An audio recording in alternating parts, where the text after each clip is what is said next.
Today's guest is the incredibly talented artist Caroline, whose massive canvases, romantic imagery, and creative life with 3 kids have captivated thousands online, including me.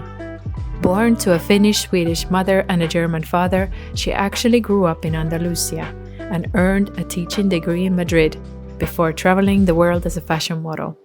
But no matter where life took her, art kept calling her back. In 2020, just after becoming a mother, she turned painting into a full-time career. And she's thriving.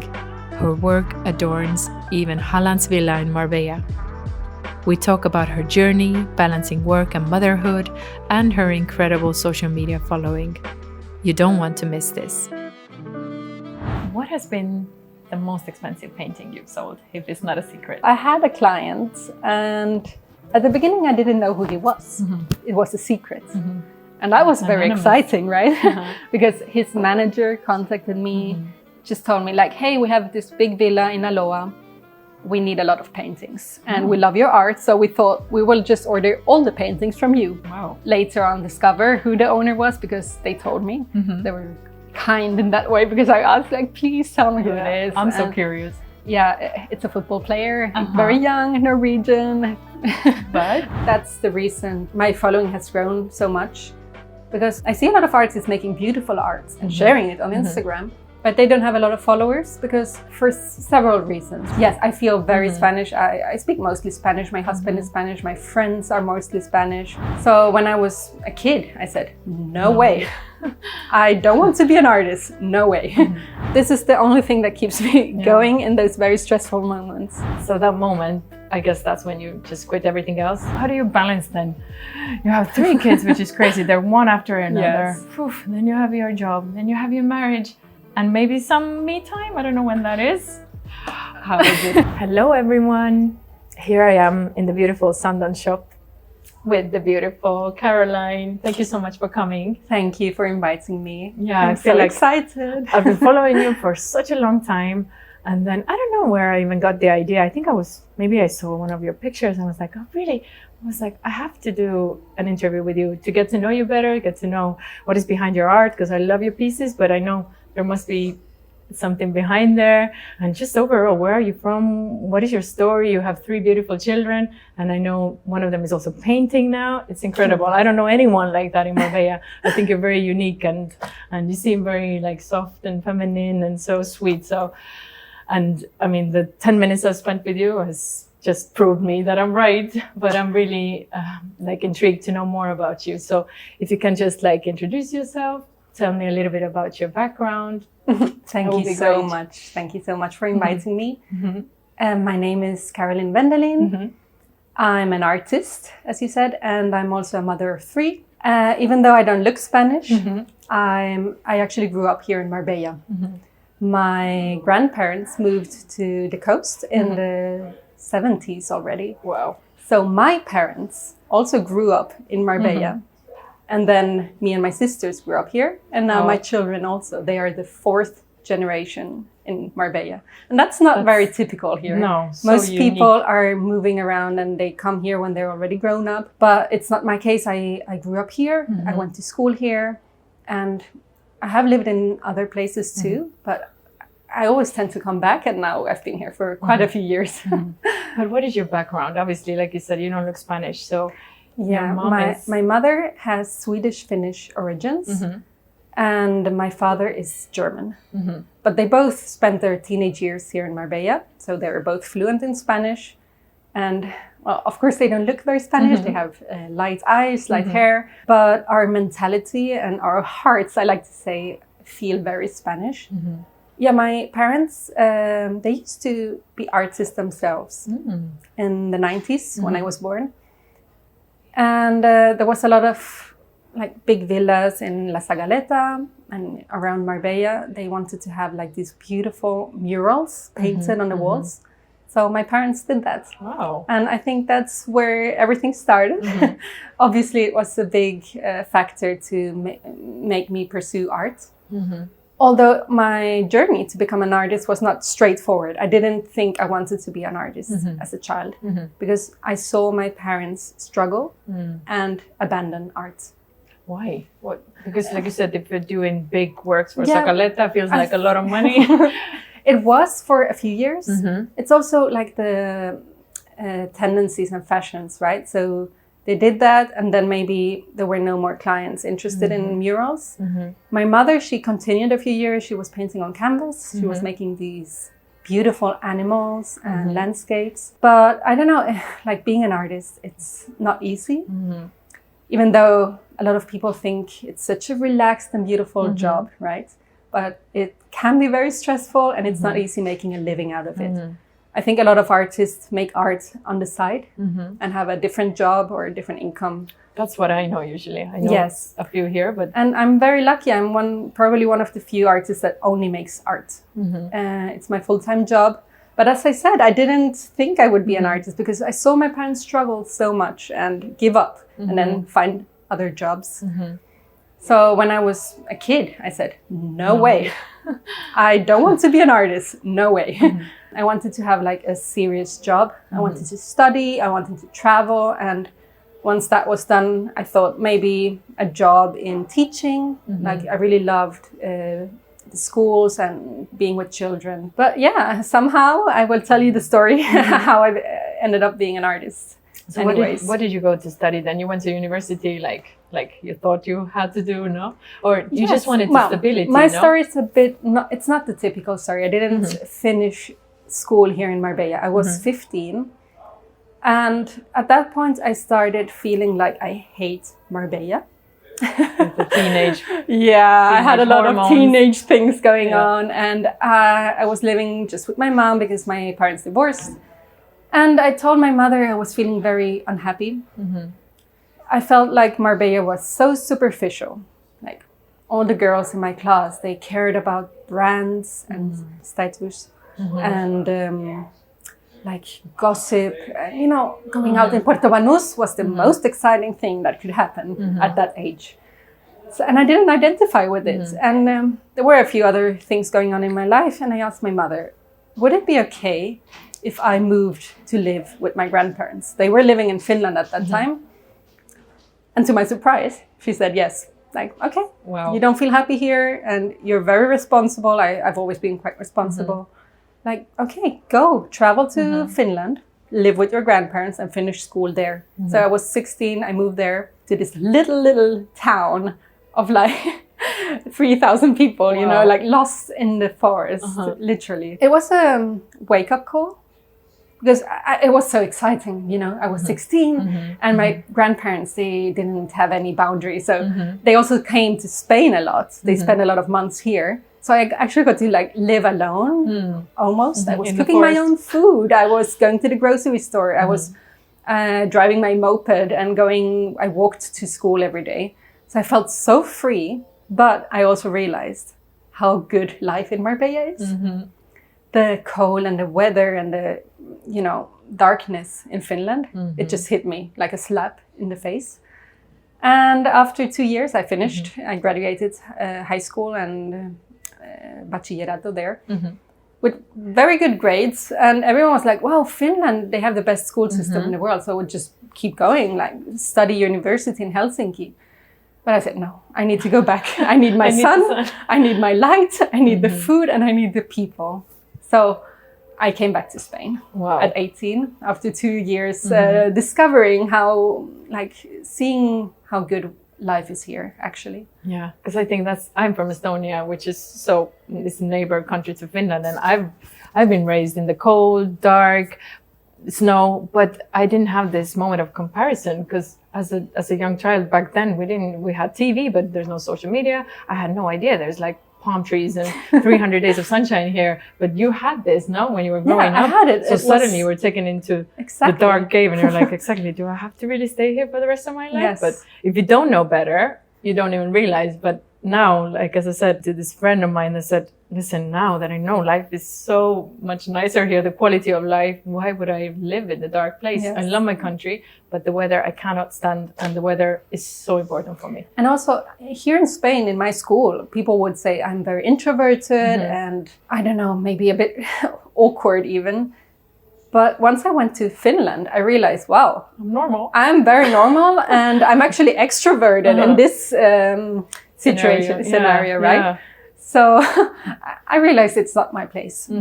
It has many beautiful things. The nature there is amazing. Yeah, you can't compare. But yeah, I really needed to come back. I feel like that. Like I feel like I'm quite introverted, quite shy. But when I go to Estonia, I feel like also I'm one of the outgoing ones. Yeah, I have the same. Yeah, but it's good. That's why I think traveling is so important when you're young. Go and travel as much as you can, because that's when you get perspective. That's when you know what you're missing, what you want. You know, this is how we learn. Like it's the best way.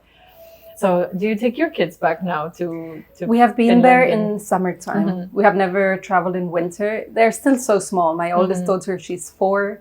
My second son, he's 3.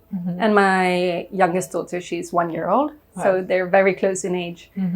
And, you know, traveling in a plane and taking like extra clothing. And it's just not the right moment. We're waiting. But I definitely want them to know Finland. I don't think they will feel very attached to it because we don't speak Finnish. We actually speak Swedish at home. If you've never lived there and you don't have family there, like I have a few cousins there, but we don't meet a lot. Yeah, it's not like you have a so they will always tell people like, yeah, my mother is from Finland, but they will not feel Finnish probably if they don't decide to move there. Yeah, you never know. But yeah, they're born here in Marbella and they're growing up here and speak mostly Spanish. So, but what nationality do you identify yourself as? Well, I used to have a problem with this until recently. I didn't know what to say. I just said, well, I'm born in Spain, but I'm Finnish German. You know, it was a bit confusing. People would look at me like, okay, so what are you? Yeah, but now I just say, look, I'm Spanish, but my parents are from Finland and Germany. And then they kind of understand my and you story. feel like that. Yes, I feel very Spanish. I speak mostly Spanish. My husband is Spanish. My friends are mostly Spanish. You're Spanish in disguise. Oh, I make a tortilla de patatas every week, so I definitely feel quite Spanish. Oh, I'm so bad at that. I tried doing it. I'm so bad. It gets stuck. I'm like, oh, I cried even one time. The first time I was doing it, I cried because my husband back then came in and saw it and started laughing, and I started crying because I've been working so hard on this, and then you're laughing at me. I was like, oh, never again. Good tricks I can give you. We'll come to your house and do it together. Yes. So then, tell me then what happened. You were 16, you moved away, but then you ended up coming back. Yes. So what happened then? Of course, in Marbella, we didn't have a lot of university options. So I remember this day in Finland. I had decided to come back to Spain, but I didn't know what to do. So I just Googled, like, what's the best university in Spain, or what options do you have? And one of the first ones was in Madrid. I had never been to Madrid, although I grew up here. So I said, okay, I love it. Let's go to Madrid. I found housing. I looked what options I had to study. And although I was always attracted to art and design, interior design, even architecture, but my grades in Finland, they didn't really validate the same way as the Spanish grades. So there was a bit of a problem during the process. And then when I got the list of like options I had, none of them were there. Like not art, not architecture. So I was a bit shocked because I had really good grades. But I had to choose one from the list, and I chose audiovisual communication. I did a year of that and I didn't like it. Then I changed to study teaching because I've always loved working with children, and I love the idea of like guiding and inspiring young people. So I changed that career, and during that time I met my husband in Madrid. He was this rugby player and architect. So we fell in love. And at the same time, I was also like working extra jobs on the side. I was teaching Spanish to people. And one of the most interesting jobs I had was actually being the ball girl at the Open of tennis in Madrid. Oh, wow. You know? So that's cool. Yeah, it used to be like young children, but I don't know, for that year in 2013, I think it was, or 14, they were looking for a bit older people to be ball girls. And I said yes. I got to meet all these tennis players, like for a brief moment, you know, seeing Rafa Nadal and even Federer and Djokovic and everyone. So it was one of my favorite jobs I ever had. Yeah, sounds fun. And and I always loved tennis. I played tennis as a child. So through that job, a modeling agency contacted me and asked like, hey, would you be interested in like working with us? I said, yes, of course. I was 20 years old, so that sounded like a dream to me. I got a contract with them in Barcelona, and through them I got to live for a few months in different places in the world. So I've lived in Sydney, I've lived in New York, I've lived in Milan, and I've lived in Munich and Barcelona during a short period of time, like in just 3 years. But through that experience, I realized, well, I'm not very interested in fashion, and it made me feel very insecure. It was a lot about appearance, of course, and superficial again. Yes, and I never thought about like thinking, am I beautiful or am I ugly? And they made me think of that every day. And I was never one of the like most popular options, right? They was very commercial, working for good brands, you know, but it always felt like I was not enough. Yeah. I did campaigns for Diesel, Carolina Herrera, Corte Inglés, L'Oreal even, but always on a very commercial section. And my agents told me like, oh, maybe if you know, lose a few kilos and things like this, right? Which you don't need to hear when you're young. I think it's getting better in the fashion world, but I didn't feel like, well, I don't need to be doing this. Like I have other options. I've studied a career and I speak 5 languages, so I don't need to be listening to people telling me like you're not good looking, right? Yeah. When you actually are. Well, I mean, you look like a model, and then they make you feel bad about yourself. During like a Christmas day, I told my boyfriend, who is now my husband, like I really hate this job, you know, like I want to do something else. And I also felt like I wanted to start a family very young. My mother was young when she had me, so I was inspired by that. And I knew I wanted to be a young mother.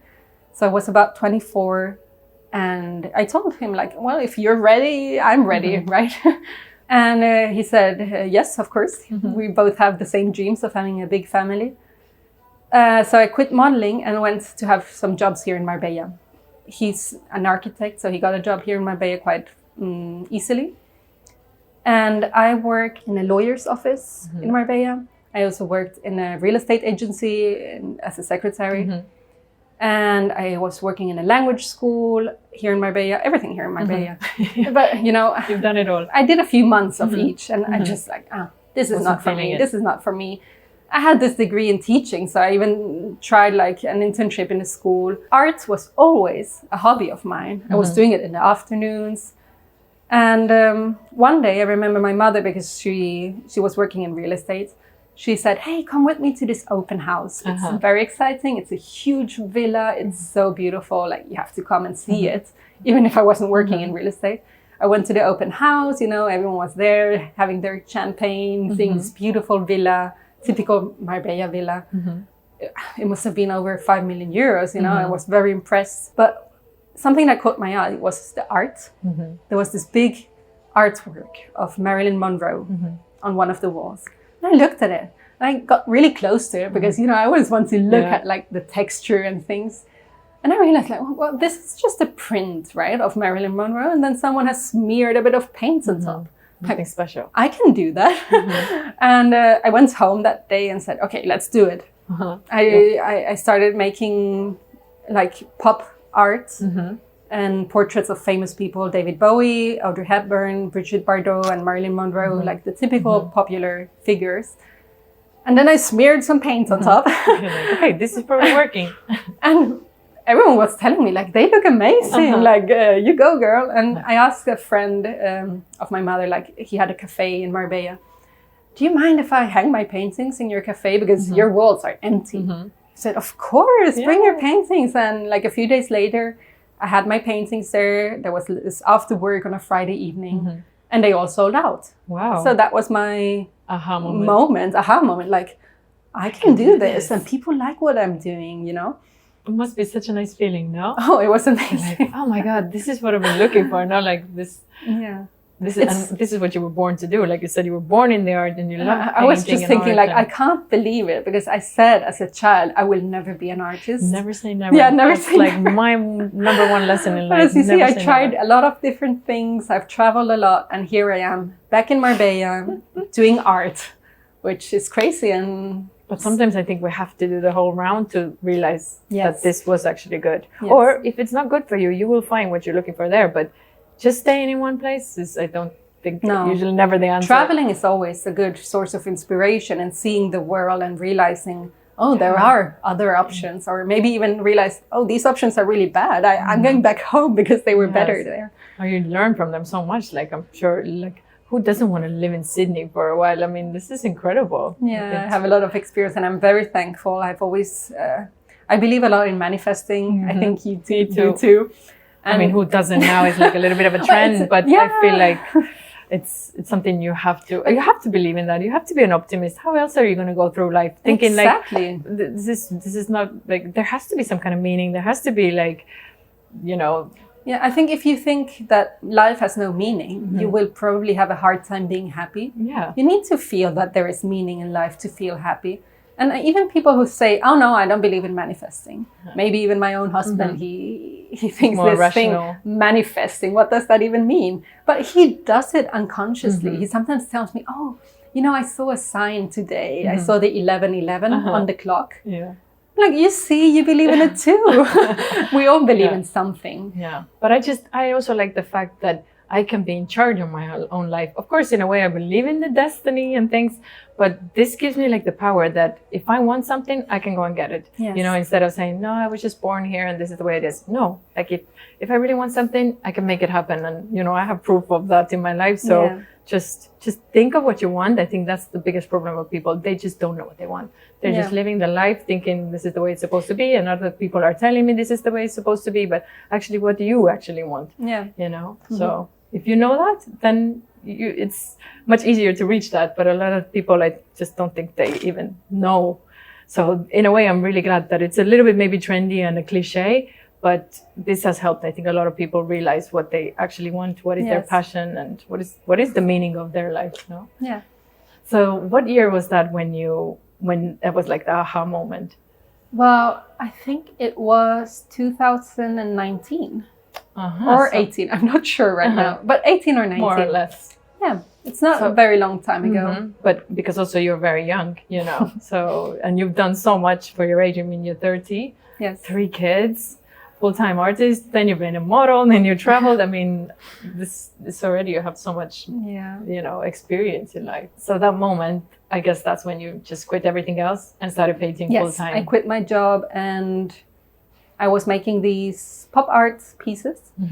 I immediately got like commissions of people asking, can you do this something similar but bigger? Or can you do this but with a different person?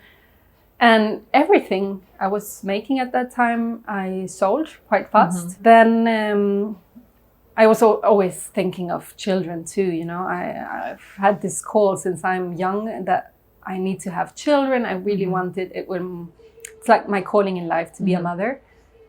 So we were trying to have our first baby, and you know, life happened and the pandemic started.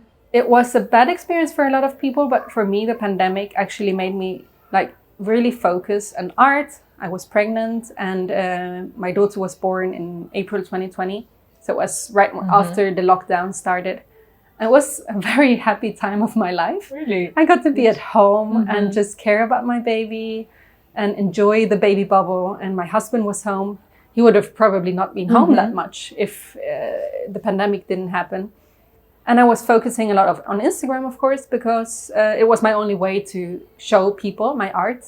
I was painting even if I had my newborn, but you know, newborns sleep a lot. Yeah.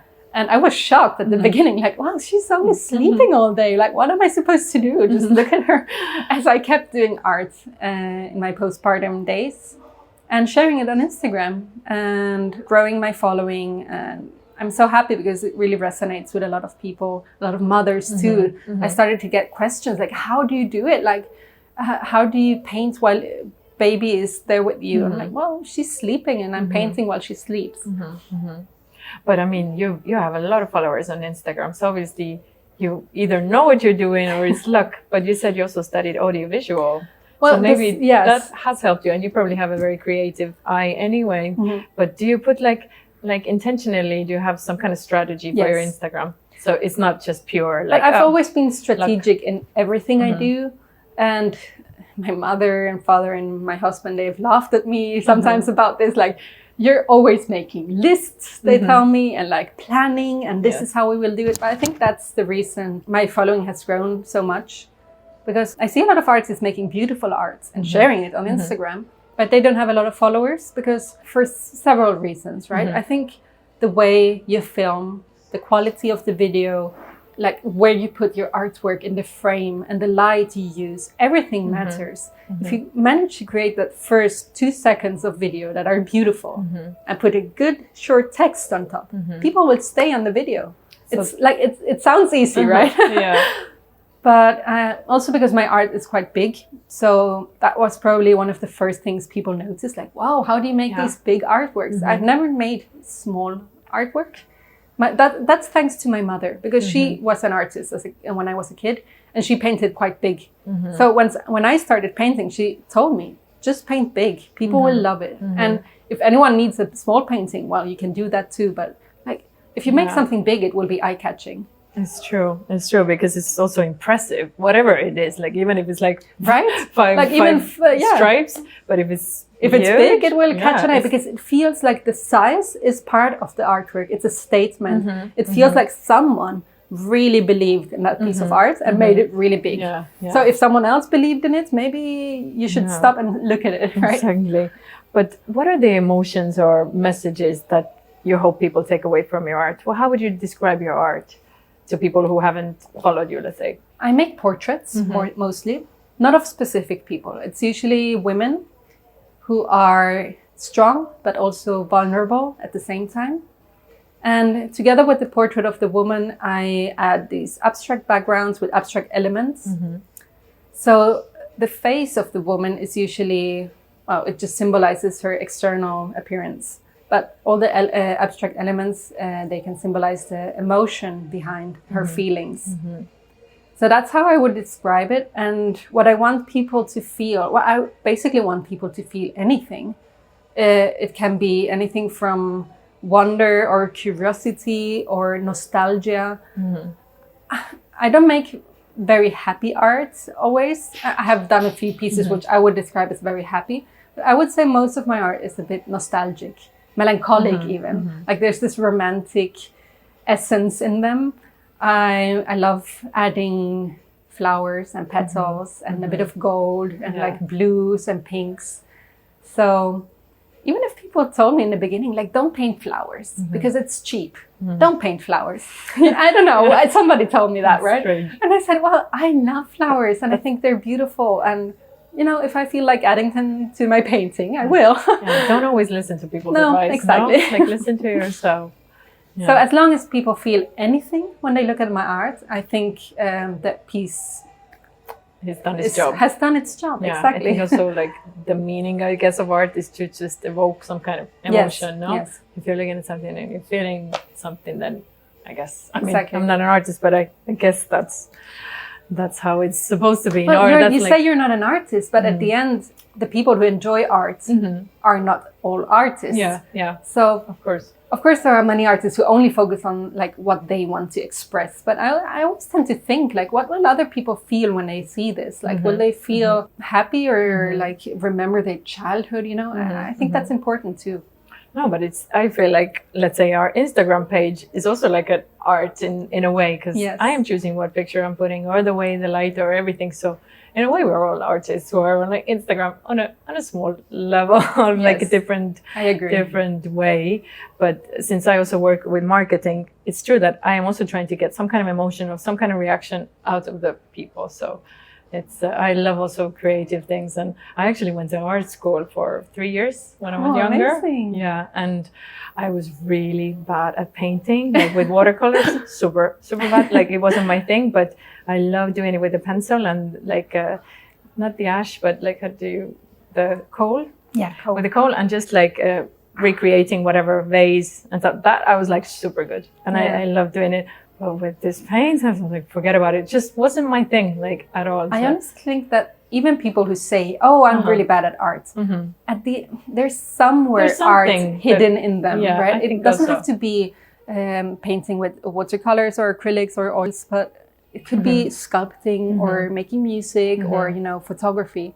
I think all people have something creative in them. I think so too. We just don't give it a chance. Yeah, exactly. Because we think, oh, I will never make a living out of this, right? Yeah, I'm not an artist. I'm not creative. I think also we are all creative, but in different ways.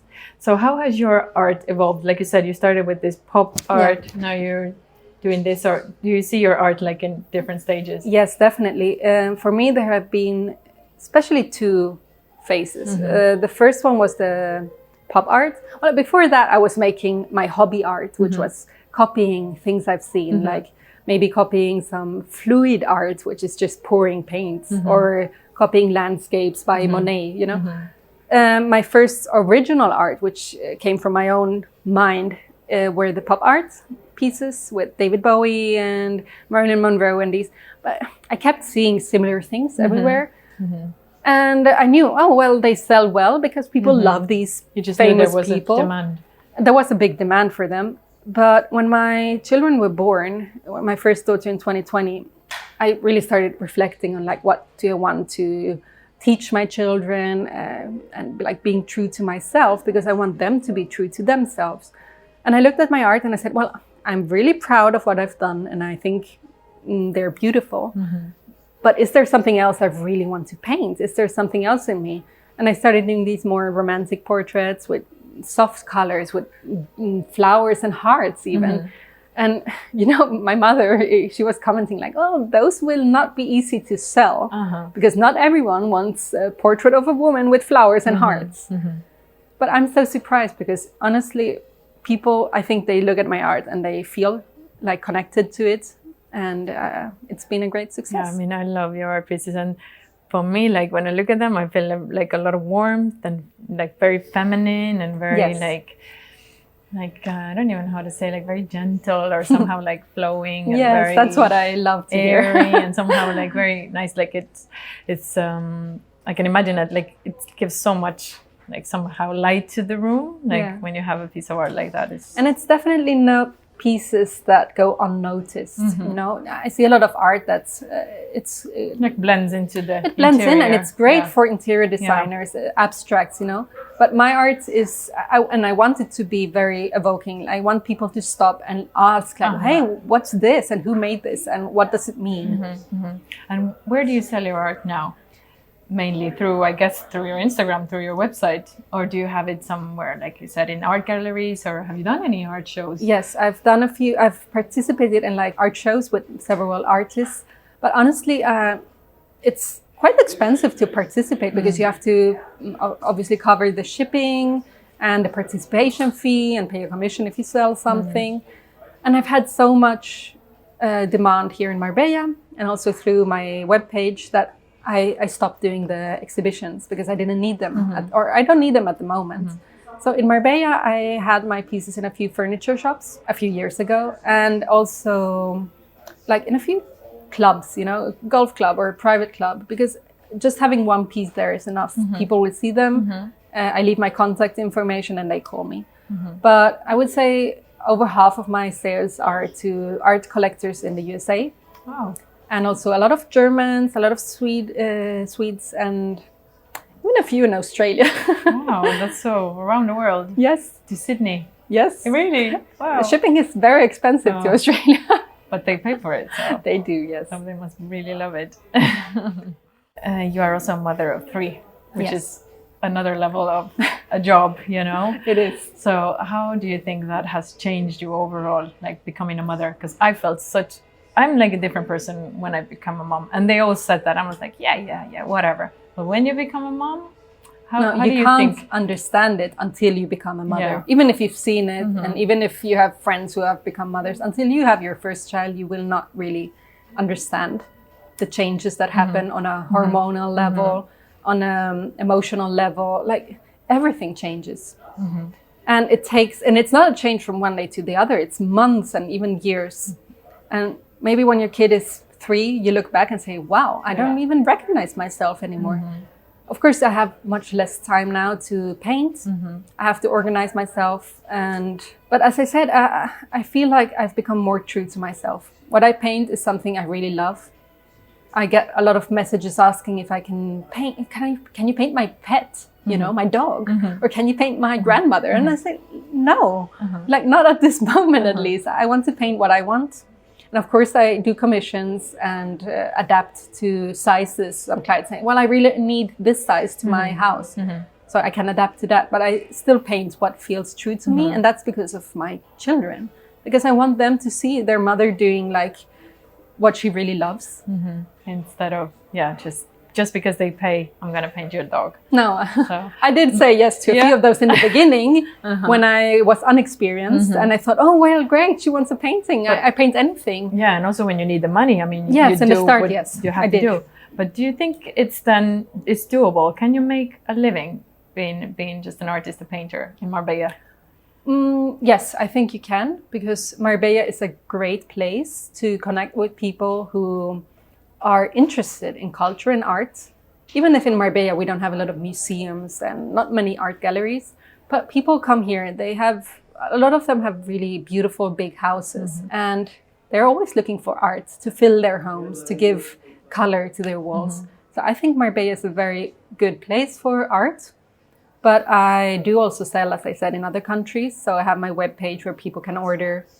And if you have both, then yes, you can definitely make it as an artist. Amazing. And what has been the most expensive painting you've sold, if it's not a secret? So I had a client, and at the beginning I didn't know who he was. It was a secret. And that was very exciting, right?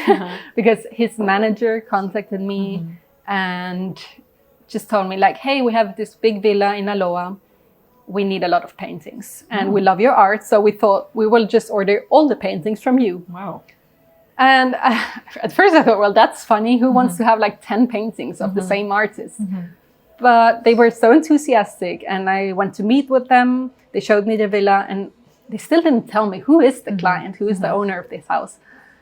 And they ordered a lot of paintings I already had, but they also ordered a few new pieces, quite big. Yeah, prices were depending on the size, you know. It was between the smaller ones, maybe between 3,000 and up to 15,000 euros for a piece, because we're talking about a whole wall of paintings. And I did later on discover who the owner was, because they told me. They were kind in that way, because I asked, like, please tell me who it is. I'm so curious. Yeah, it's a football player, very young, Norwegian. But? And you know Erling Haaland? Yes. Yes. Ah, Haaland. So, yeah. So he's a fan of yours. Well, you know, unfortunately I didn't get to meet him. But yeah, he had quite a few of my pieces in his home here in Marbella. Yeah, because I know he purchased a home, but well, he's around, so maybe you'll see him and one day say, you see, I'm the artist. Yes. That's amazing. Thank you. Yeah, but that's what I love Marbella. You never know. I mean, no, things like people that here, can happen. And, yes, you know, people from royal families and really big companies, you know. So you get to meet everyone here. That's what I love about Marbella, the opportunities. You feel like you're in a small town, yes, but all the international is going on at the same time, and that's amazing. I mean, Eva Longoria just moved here, exactly. You know, and Djokovic has a house here, goes to play, you know, in Guadarmano, so you can have a coffee in Silicioso and bump into him. You know, like that's amazing. So you never know. Like I think also there is a lot of opportunities here. You have to be just doing the right thing and just being also the right place at the right time.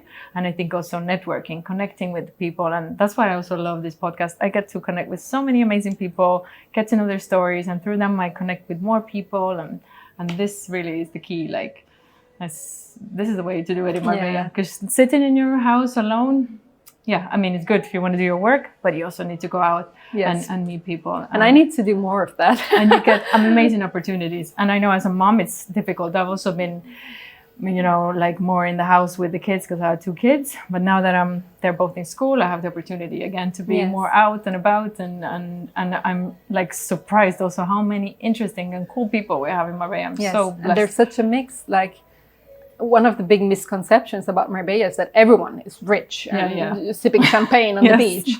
But there's a mix. There's a lot of normal people.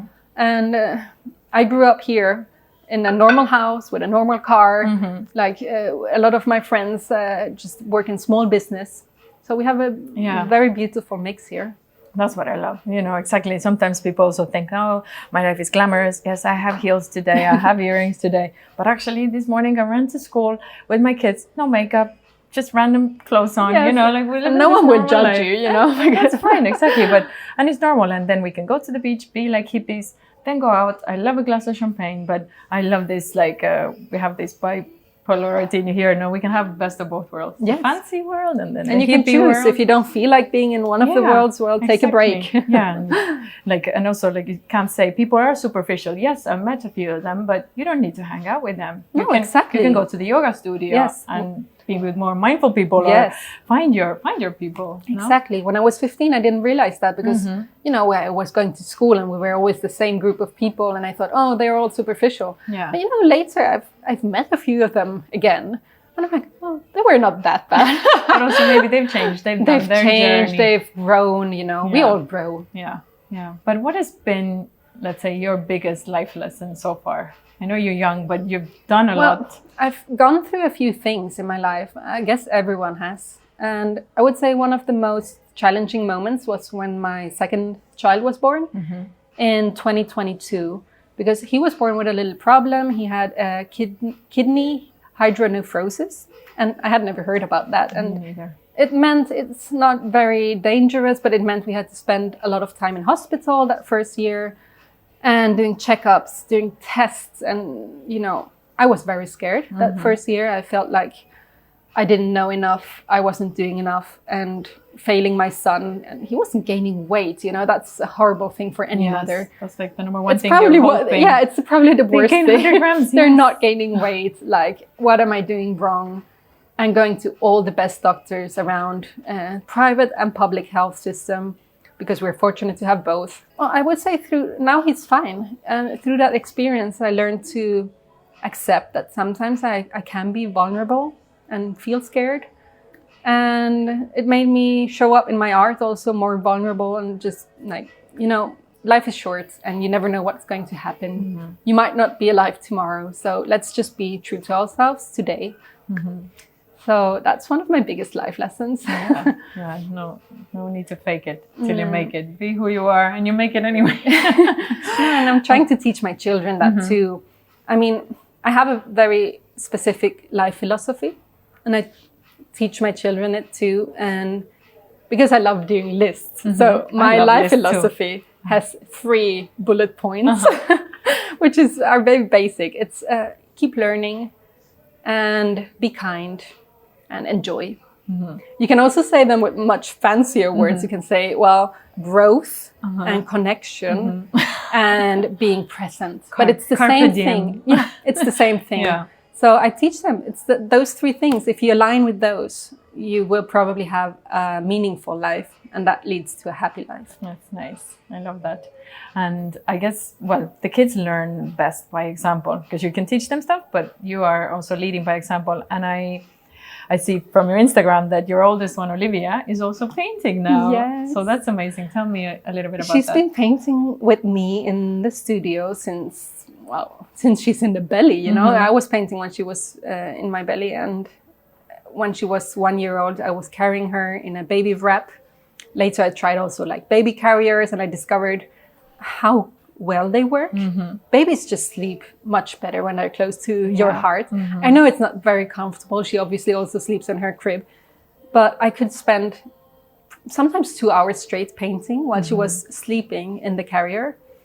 And once she started walking, well, then of course she didn't want to be in the carrier anymore, and she started grabbing my brushes and, you know, trying to paint with me. The hardest time. So she's been painting since she can walk. And I started filming her process and sharing it online without sharing her face, because I think I have so many followers, so I didn't want to expose her to that. And people resonated so much. people went crazy with her art. And I was laughing at home. And this was Christmas time. And I told my husband, hey, you know, like over like 5 million people have watched Olivia paint. He said, what? That's crazy. Yeah. And so many messages of mothers asking me like, how do you do? And what paints do you recommend? How do I do this with my child? And really inspired. So I then filmed another one. I've only shared, I think, 2 videos of her painting. And after the second one, which also went viral, like over 30 million people watched it, I got so many messages asking, like, please, like, can you sell your daughter's painting or a print of it? And I said no to so many in the start. I'm like, I'm not selling her art. Right. Just feels weird. It feels very weird to me. I was already doing prints of my own art. So I thought, well, maybe I can do a print of her art, right? So yeah, that's the story of, and she uses these tempera sticks for anyone wondering. You can get them at any art store. Get them. And it's great because they're not very messy. You know, I don't like when they use liquid paints because they always end up in her hair or everywhere. So the tempera sticks are great and the colors they make are beautiful. So that's my recommendation. So soon you can probably quit your painting job and your daughter will take over and you just manage her Instagram. Please, where do I sign? But you must be probably strict with all the screen time and all of that. Yes, people ask me like, what did Olivia say when she went viral? I'm saying, well, she didn't say anything. She doesn't know what Instagram is. She's 4 years old. She's so small. So I really hope when she grows, I can keep it this way. I think it's very complicated. They see me holding the phone. My 1-year-old, she already knows that you hold the phone to your ear and she pretends, you know, like, boo, boo, boo. I have that too. It's crazy. And I have not very strict rules about screen time, but I definitely control what they watch. I think it's very difficult to like prohibit it. You can't tell your children, oh, you can't watch TV or phone. But I have parental control, so I know what they're watching. I have chosen what videos they can watch, and I always choose like the ones I know that are good for them, like Miss Rachel or Bluey, you know, things like this. So they don't watch. I've seen other kids watching YouTube on their parents' phone, and they scroll down, and suddenly they're looking at something really not appropriate for their age. So I believe in parental control. Like, take your time and just choose which videos can they watch. And we watch movies together. Yeah, we I love when they get older. Then we sit in the sofa and have our popcorn and just watch movies together. So yeah, I believe in like being strict, but also not prohibiting everything. Yeah, because the more you forbid it, they will want it. Sweeter it becomes, like the forbidden fruit. Yes. But I also, I feel the same. Well, I was showing some videos in the beginning from YouTube, but then I realized how bad recommendations were coming up that I stopped it completely. Because we have Netflix, Amazon Prime, Disney. It's enough. We have so much already. We don't need YouTube. That. And sometimes I have someone coming over and saying, can you put that on YouTube? I'm like, no. And they look at me like, you're weird. And I was like, no, because I know it's like a Pandora's box. I open and so much stuff start coming that we don't need this. We'll come anyway. But let's like push it as long as we can. I completely agree. I'm a little bit like strict in that way because I know it's coming, but I'm just trying to hold off. Let's avoid YouTube and let's avoid social media in general and keep to Netflix and Disney Plus. That's enough. I think so. But how do you balance then? You have 3 kids, which is crazy. They're one after another. Then you have your job, then you have your marriage, and maybe some me time. I don't know when that is. How is it? I mean, I know you kind of have to sacrifice it in the beginning with your kids. I know because my older one is now 3, and now I feel like I'm getting it back. Getting out. But how do you feel? So how are you actually doing? Because I found motherhood so hard the first years. Yes, like, it is. I know it's not a lot of people talk about it, and of course I didn't share all these moments in my Instagram because it is all like beautiful, fluffy, beautiful. You know, there is so many beautiful moments, but there's so many hard moments where we cry. And, you know, are half depressed maybe even that, you know, because I'm so structured in my mind, I divide it in 2, right? I look for balance in the practical way and in the emotional way. So in the practical way, honestly, the only moment I can really focus on work is when they're at school or at daycare. Like, I know I share on Instagram when I'm painting with the children, but it's usually one of them. It's not all 3 of them at the same time. And with my first child, I didn't want her to go to daycare the first 3 years. But then her brother was born when she was, 20 months old. And I realized, oh, well, this is going to be very complicated. So I put her into daycare for just a few hours every day. And I was crying the first day, like, oh my God, I'm leaving my child. Then I realized how happy she was at this daycare. Like, you really need to find the right daycare. There are a few I didn't like. And we found one where I loved the teachers and I loved the place. So she came out so happy. She was there like for 3 or 4 hours every day while I was doing other things. So if any mother out there is thinking like, how will I find time? Well, either wait until your child is going to school, or like just be patient with yourself. Find those small moments. You can paint for 15 minutes in a sketchbook in your bed when the baby is asleep, if you really want to make art at the same time. But be kind to yourself, because it's very complicated. Honestly, for me, putting them into daycare was life-changing. Yeah, it is great. I focus on myself and my work in the mornings, and in the afternoons, I'm with them. And I try to not look at my phone. I try to not think of work and just focus on them. So that's how I find balance practically. Now, emotionally, I see a lot of people struggling and they're like, oh, I only have 1 and I don't know how you do it with 3. So obviously patience is key. But how do you get that patience? So for me, it's a very specific mindset, and it's thinking like how lucky I am every day. Because if you turn on the news for 10 minutes, it's enough. You will see all the horrible things going on in the world and children suffering on the other side. And it's terrible and it's very sad. And this makes me realize every day, like, I'm so lucky. So even if my kids are making a mess in the living room, or one of them is screaming and the other one is asking for something, it's a bit stressful. But I'm almost like, you know what? If this is my biggest problem, like, thank you. Yeah, I'm grateful. This is the only thing that keeps me going in those very stressful moments. Yeah, remembering perspective. Yeah, and being grateful. Yes. Yeah, and I also think sometimes about my mom, because she raised me and my sister alone. Yes. Oh, that's crazy. No car, nothing. So cold in Estonia. I was like, oh my God, and I have a car. I have I don't have my parents here, yes, but I have all these amazing, let's say, benefits that my mom never had. And so, like, if you remember that in that moment, you will calm down. Yeah, like, of course we all make mistakes. I scream and I'm crazy, but I do try. Yes. Like, my kids have taught me to be patient on another level. Yes, like, I never knew I had so much patience inside of me. That they're like and bringing it out. We sometimes lose our patience, and that's okay too. Do you have any other tricks for like struggling parents? Do you like meditate? Or do you any yoga? I guess painting is in a way a meditation for you. To me, painting is like therapy. It's a form of self-expression and exploring my inner world. And it's very beautiful. And honestly, to me, like, having a happy life and being mindful, I don't meditate in a proper way, but I like to just lay and think before I go to bed and focus on my breathing, these basic things anyone can do in just a few minutes. I try to think of what is meaningful to me. And as I already mentioned, like the 3 key things, which is learning and being kind and enjoying life. But I also think like the only 2 people in this world I want that they are proud of me are not my parents and not my partner and not my children. It's just my 8-year-old self and my 80-year-old self. Because my inner child, when I was 8, that child, she just wants to see me doing what I love. She doesn't care about achievements.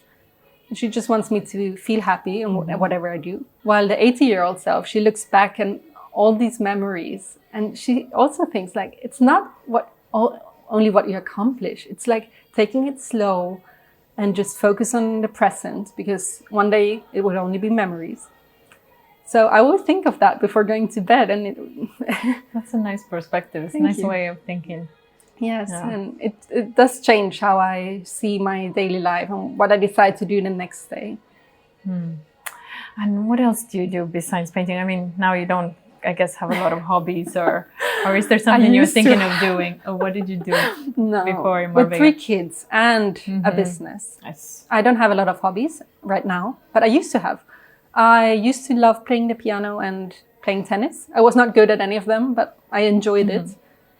And I know I will have time for them again one day, right? Exactly. Yeah. So I'm not stressing about it. And there's a lot on Instagram going on like, oh, you have to find me time and go and have your massage and your nails done. And I'm like, I will have, maybe in a year. Right now, I'm just still in the baby bubble and still like getting out of it. And that's okay. Yeah, and the year will go so fast. I know some days feel slow, but then the years go quicker than you can think about. I also had one hobby before, which most people don't know about. Yes. And I used to love playing video games. Oh, yeah. That is surprising. I know, right? And my husband always laughed about it. It was like, usually it's men playing video games and not the women. But I grew up with my cousin and he loved video games. So I guess we enjoyed that time together. And I had my PlayStation at home. So I just kept playing you know, even as an adult, I still have my PlayStation and a few games of them. Now, I don't play anymore since having children, I promise. And I don't think I will go back to it, actually. But I loved it because it was like watching a movie. You know, watching a movie where you have to do small missions. Where you're in control. Yeah, and then every time you accomplish a mission, you just keep seeing a new part of that movie. So my husband used to say, oh, let's watch a movie. And I'm like, no, let's play a game. You're a nerd. I loved, we had this Super Mario I like Sega Super Mega Mario. Drive or whatever it was, and it didn't work. You had to click it, and it was so difficult to make it work. But when we got it, I loved it too. But back in the day, of course, it was so different. Yeah, it's a long time ago. But yeah, I'm glad we've gotten to see so much of the technology change, and now AI coming in, and wow, like, yeah, it's crazy. I can't wait to see what the next 10, 20 years will bring. It will be quite a change. But let's touch a little bit about Marbella as well. Tell me some of your favorite places in Marbella. Where can we find you? I know you're home and painting a lot now, but let's say the places you would love to go when you have more time, or where do you have breakfast? Or so because I was born here, so even if I do go to these popular places that keep popping up all the time, and like fancy restaurants, yes, I go to them sometimes, but I do enjoy very local places too. Some of them I don't even know the name of, you know, I just walk around with my family and they were like, oh, let's take a tapa here, or let's have a coffee here, you know, like we live close to San Pedro right now. So we walk around there a lot. On Saturdays, we drive into the old town in Marbella, and I do have a few favorite places. I love the Churreria de Marbella, which is in, I think it's called Plaza La Victoria. It's like in the middle, close to Plaza Los Naranjos. Yes, I think I know. It's like with a fountain. Yeah, there's a little fountain. My kids love like playing around the fountain. I've been to that one with my daughter. And they have really good churros, which is like our guilty pleasure, right? Like the donuts of Marbella. Yes, exactly. So we go there a lot.